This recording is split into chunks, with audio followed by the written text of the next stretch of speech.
कांग्रेस के जिला प्रभारी सुरजीत अग्निहोत्री ने कहा है कि केंद्र व प्रदेश की भाजपा सरकार हर मोर्चे पर विफल हो गई है। किसान, बेरोजगार, महिला तथा आम जनता भाजपा के शासन में परेशानी के दौर से गुजर रही है। जिला प्रभारी ने आरोप लगाया कि भाजपा सरकारें पूंजीपतियों के लाभ के लिए काम कर रही हैं। बीते 2 माह से किसान दिल्ली की सीमाओं में आंदोलन कर रहे हैं, लेकिन केंद्र की भाजपा सरकार किसानों की मांगों पर विचार करने की बजाय हठधर्मिता पर उतर आई है। कांग्रेस ने कहा कि देश भर में बेरोजगारी चरम पर है, लेकिन भाजपा की सरकारें सरकारी प्रतिष्ठानों का निजीकरण करने पर तुली हुई है। देश में महंगाई भी चरम पर है।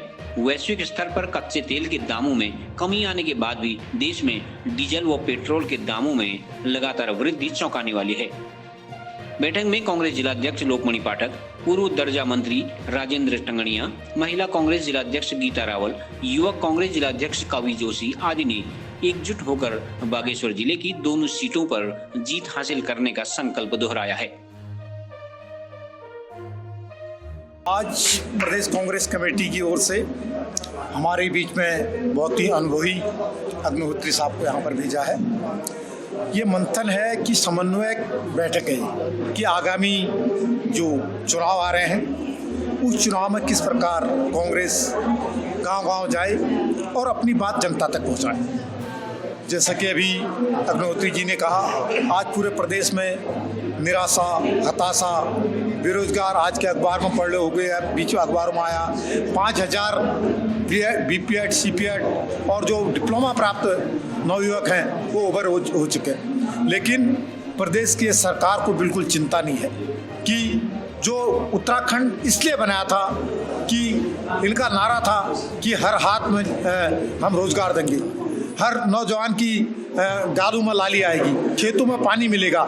लेकिन आज का नौजवान अपने को हताश और बेरोजगार महसूस कर रहा है। ये तमाम प्रकार की प्रदेश की जो नीतियाँ चल रही, जो भारतीय जनता पार्टी की नीतियाँ चल रही, पूरे देश में कुछ धनाढ़ी लोगों को पनपाने की नीतियाँ चल रही है।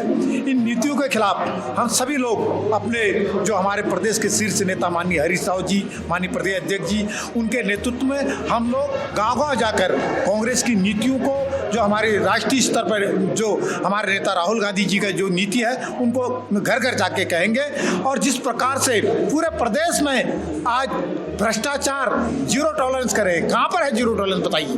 पूरे प्रदेश भ्रष्टाचार के आकंठ में डूब चुका है। इसके खिलाफ जनता के बीच जाने की जरूरत है। आज जनता ने मन बना लिया है कि परिवर्तन होगा और जरूर परिवर्तन होगा। हम जनता के बीच में जानेंगे, अपनी बात करेंगे। आज हमारे यहाँ पर हमारे जी आए हैं उत्तराखंड प्रभारी सुरजीत अग्निहोत्री जी, और यहाँ पर जो आगामी विधानसभा के चुनाव होने हैं, एक तरह से उसका आगाज है।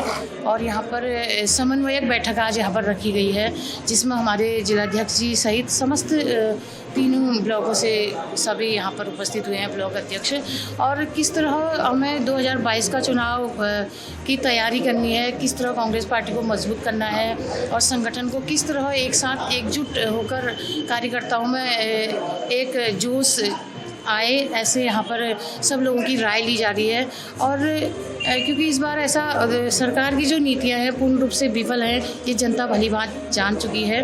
और कांग्रेस कार्यकर्ताओं में एक जोश है। जिस तरह बेरोजगारी और महंगाई और कितने ऐसे मुद्दे हैं कांग्रेस के पास जिनको लेके कांग्रेस चुनाव लड़ेगी और पूरे बहुमत के साथ विधानसभा में जीत हासिल करेगी। हमारे हल्द्वानी में पीसीसी की मीटिंग हुई थी, जिसमें हमारे प्रदेश प्रभारी देवेंद्र यादव और प्रदेश अध्यक्ष प्रीतम सिंह जी ने ये तय किया कि हमारे जो संगठन के पदाधिकारी हैं वो हर विधानसभा क्षेत्र में जाएं और जिला प्रभारी के रूप में भी जाएं, ताकि वहाँ एक ऐसा समन्वय स्थापित हो सके कि आगामी चुनाव में हमारा बूथ लेवल का कार्यकर्ता कितना सक्षम है और कैसे वो सक्षम हो सकता है, ये रणनीति बनी।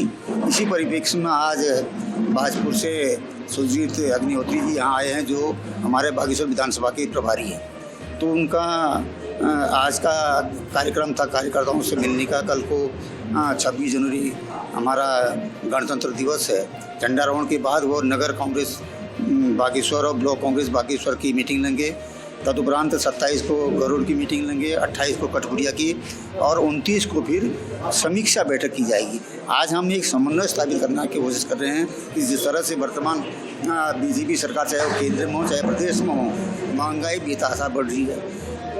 हर व्यक्ति चाहे मजदूर हो, बेरोजगार हो, किसान हो, महिला हो, सब त्रस्त हैं। बेरोजगारी चरम सीमा पर पहुंच गई है। किसान आज 70 से ज़्यादा किसानों के मौत हो चुकी है, लेकिन ये सरकार अभी तक उनके हित में जो वो 3 काले कानून है वापस नहीं ले रही है और जो परिणति आज पहुंच चुकी है, किसानों की स्थिति जो हो चुकी है बहुत गंभीर हो चुकी है। देश बहुत तंग है, चाहे आर्थिक रूप से हो, सामाजिक रूप से, हर क्षेत्र में ये सरकार विफल रही है। इसलिए हम लोगों ने तय किया है कि हम जनता के बीच जाकर इस सरकार की विफलता को जनता के बीच पहुँचाएंगे और कांग्रेस के संदेश को जनता के पहुँचाएंगे ताकि एक सही मायने में जनता की सरकार शुरू आ सके। मैं सबसे पहले भगवान बागनाथ की धरती के ऊपर आने पर यहाँ के सभी साथियों द्वारा जो मुझे स्नेह दिया गया, सहयोग दिया जा रहा है, उसके लिए उनका आभार व्यक्त करता हूँ। और छोटे से समय में मैं कल रात यहाँ पहुँचा हूँ, मैंने ये महसूस किया है कि कांग्रेस का हर कार्यकर्ता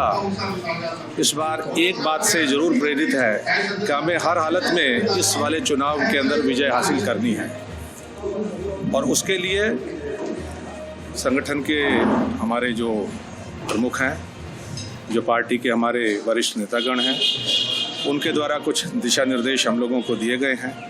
विशेष रूप से ये संगठन के पदाधिकारियों की बैठक है, इसका नाम हम लोगों ने सामंजस्य बैठक के रूप में रखा है।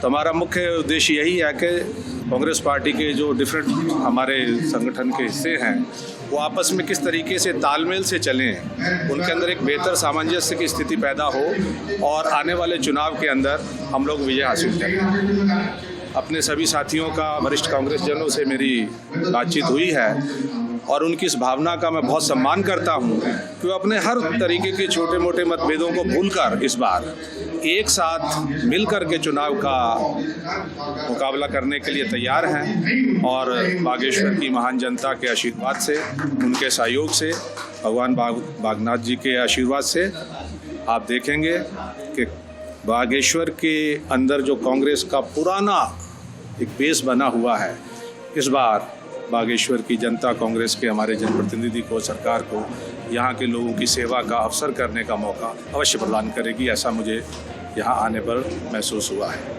नेतृत्व के सवाल पर सर बार बार एक आपसी टकराव की स्थिति आ रही है। हरीश रावत जी कह रहे हैं कि नेतृत्व घोषित किया जाना चाहिए और ऊपर से देखिए, कांग्रेस एक लोकतांत्रिक पार्टी है।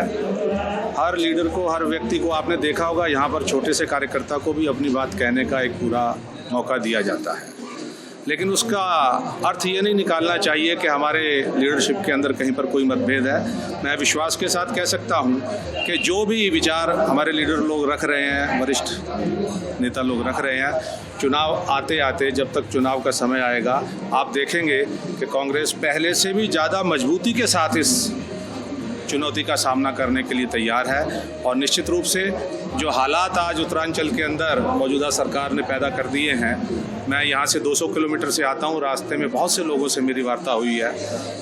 उत्तराखंड के अंदर एक उदासीनता का माहौल जिसे कहते हैं, उदासी का माहौल है। लोग समझ नहीं पा रहे हैं कि सरकार है भी या नहीं है। कई बार तो ऐसा होता है कि सरकार है, साहब इसने गलत काम कर दिया, कुछ सरकार है बहुत अच्छा काम कर दिया, लेकिन लोग इस बात से परेशान हैं कि ये सरकार महसूस ही नहीं हो रही कि उत्तराखंड में इस वक्त कोई सरकार है। इतने ज्वलंत मुद्दे हैं उत्तराखंड के, बेरोजगारी जैसा मुद्दा, कोविड के टाइम के अंदर नीचे से लाखों हमारे नौजवान भाई उत्तराखंड के अंदर आए, लेकिन सरकार द्वारा किसी प्रकार का कोई सहयोग, उनके सहायता, उनकी रोजगार के लिए यहाँ पर प्रदान नहीं करी गई। और उत्तराखंड जैसे प्रदेश के अंदर रोजगार जैसे मुद्दे के ऊपर सरकार का क्या रवैया है, आप मीडिया से जुड़े हैं, हमसे बेहतर जानते हैं। अभी देश के अंदर किसानों का बहुत बड़ा प्रदर्शन चल रहा है, आप सभी जानते हैं। मैं अपने सभी साथियों से, कांग्रेस के परिवार के लोगों से और विशेषकर आप मीडिया के जो हमारे समाज का एक बहुत पक्ष आप लोग रखते हैं, कहना चाहूँगा कि आप समझ रहे होंगे कि सरकार की नीतियाँ धीरे धीरे धीरे धीरे सरकारी खाद्यान्न को खरीदने के अंदर बंद करते चले जा रहे हैं, कि सरकार खरीदना नहीं चाहती। और मेरा मानना है कि उत्तराखंड के दूरस्थ इलाकों में भी बहुत बड़ा हिस्सा हमारा आज भी पीडीएस का जो हमारा सिस्टम है, राशन की जो हमारी प्रणाली है, उसके ऊपर निर्भर है। छोटे गरीब लोग रेगुलर वहाँ से उन्हें खाद्यान्न मिलता है, वो अपना जीवन यापन करते हैं।